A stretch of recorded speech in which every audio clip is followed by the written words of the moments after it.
अगर ये दो चीजें आपस में छूती हैं तो उस समय आपके अंदर कई पहलू स्पष्ट हो जाते हैं। कई पहलुओं का मतलब है आपके विचार स्पष्ट हैं, आपकी भावनाएं स्पष्ट हैं और इस बात का बहुत स्पष्ट बोध है कि आपके आसपास क्या हो रहा है। योग का संबंध फिटनेस से नहीं है, फिटनेस सिर्फ एक नतीजा है। महत्वपूर्ण चीज है जीवन की सही ज्यामिति पाना, क्योंकि भौतिक ब्रह्मांड पूरा ज्यामिति ही है।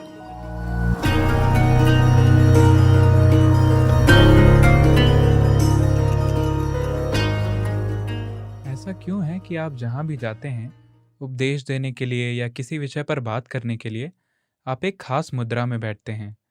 अपने बाएं पैर से सैंडल निकालकर बायां पैर ऊपर और दाहिना पैर नीचे जमीन पर। यह आपका स्टाइल है या यही बैठने का सही तरीका है? जिसे हठ योग कहते हैं, शारीरिक मुद्रा, ये शरीर को इस तरह से संचालित करता है कि आप एक तरह की ज्यामितीय सटीकता को पालें, कि आपकी ज्यामिति सृष्टि की व्यापक ज्यामिति की सीध में हो, ताकि आप हमेशा तालमेल में रहें, कभी बाहर ना हो।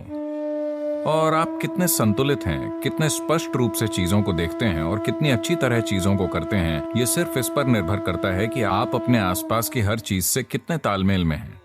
वो चाहे लोग हों या पेड़ या जीवन या सिर्फ जगह, क्या आप उनके साथ तालमेल में हैं या नहीं, यही तय करेगा कि आप दुनिया में कितनी सहजता से बिना टकराव के काम करते हैं। अब मैं हर समय इस तरह नहीं बैठता, सिर्फ तब जब मैं बोलता हूं। मैं कैसे बैठा हूं अगर मुझे समझाना हो तो इसके कई पहलू हैं। एक सरल पहलू है कि बाईं एड़ी पर एक स्थान होता है जिसे आजकल मेडिकल साइंस अकीलीज कहता है। आपने अकीलीज के बारे में सुना है? आपने उस आदमी के बारे में सुना है, अकीलीज? आपने वो मूवी देखी है? आपने वो मूवी नहीं देखी, ट्रॉय? आपने नहीं देखी? अरे मासूम लड़का। तो आप अपने अकीलीज को वहां रखते हैं जिसे आपके शरीर में मूलाधार या गुदाद्वार कहते हैं। अगर ये दोनों चीजें आपस में छूती हैं तो उस दौरान आपके अंदर कई पहलू स्पष्ट हो जाते हैं। कई पहलुओं का मतलब है कि आपके विचार स्पष्ट हैं, आपकी भावनाएं स्पष्ट हैं और इस बात का बहुत स्पष्ट बोध है कि आपके आसपास क्या हो रहा है। आपने सुना है कि अकीलीज मारा गया था क्योंकि उसकी एड़ी में एक तीर लगा था। आप नहीं मानते कि अगर कोई आपकी एड़ी को चोट पहुंचाए तो आप मर जाएंगे, है कि नहीं? लेकिन अकीलीज उसी तरह मरा। और भारत में एक और इंसान है जिसकी मौत उस तरह से हुई, उससे बहुत पहले। कल उसका जन्मदिन था, कृष्ण जन्माष्टमी। उनकी मौत भी इसी तरह हुई। इसका मतलब आपको यह बताना है कि उन्हें बहुत दक्षता से मारा गया था। बस आपका गला काटकर या सिर फोड़कर नहीं, बल्कि बस अकीलीज पर निशाना लगाकर। इसलिए उन्हें मरना पड़ा। तो शरीर में एक सिस्टम, एक ऊर्जा प्रणाली होती है। अगर अकीलीज का वो स्थान आपके मूलाधार को छूता है जब आप इस तरह बैठते हैं, तो एक संतुलन आता है जिससे आप किसी का पक्ष नहीं लेते।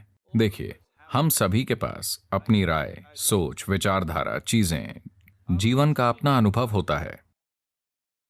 जीवन के आपके अपने अनुभव और जो छाप आपके मन पर पड़ी है वो उस हर चीज पर असर डालती है जो आप देखते हैं। आप इस व्यक्ति को पसंद करते हैं, आप इस व्यक्ति को पसंद नहीं करते, आप उस व्यक्ति से प्यार करते हैं, आप इस व्यक्ति से नफरत करते हैं। ये सब इसीलिए है क्योंकि आप लगातार अपनी राय बना रहे हैं। लेकिन अगर आप वाकई जीवन को जानना चाहते हैं तो सबसे महत्वपूर्ण चीज है कि आप कोई राय न रखें।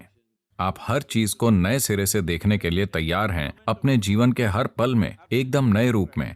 अपने जीवन के हर पल में लोगों के लिए यह समझना बहुत मुश्किल है। जो लोग मेरे साथ 30-35 साल से हैं, हर दिन वो मेरे साथ होते हैं, मेरे साथ काम करते हैं, कई सारी चीजें करते हैं, फिर भी उनके बारे में मेरी कोई राय नहीं है। जब मुझे कोई काम करना होता है, सिर्फ तभी मैं उनकी योग्यता और बाकी चीजों पर गौर करता हूं। लेकिन किसी के बारे में मेरी कोई राय नहीं है जो इतने लंबे समय से मेरे आसपास है। अब तक आपने अपनी राय बना ली होगी, लेकिन मैंने नहीं, क्योंकि यही आध्यात्मिक प्रक्रिया का सार है कि हम लगातार हर जीवन को एक संभावना के रूप में देखते हैं। यकीनन संभावना और हकीकत के बीच एक दूरी होती है। कुछ में उस दूरी को तय करने की हिम्मत और लगन होगी, कुछ में उस दूरी को तय करने की हिम्मत और लगन नहीं होगी। लेकिन हर जीवन एक संभावना होता है।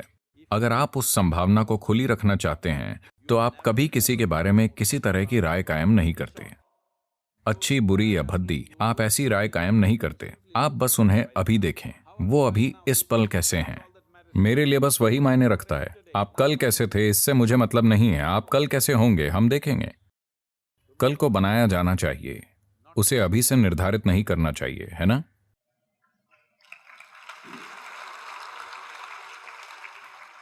शरीर की एक खास ज्यामिति होती है। अगर आप शरीर की ज्यामिति को अच्छी तरह मैनेज करते हैं तो मैं आपको बता रहा हूं, अभी लोग, पश्चिमी संस्कृतियां ये प्रचार कर रही हैं कि योग एक दूसरी स्ट्रेचिंग एक्सरसाइज है। उसके बजाय आप पिलाटेस कर सकते हैं, उसके बदले आप बॉक्सिंग कर सकते हैं, उसके बजाय आप टेनिस खेल सकते हैं।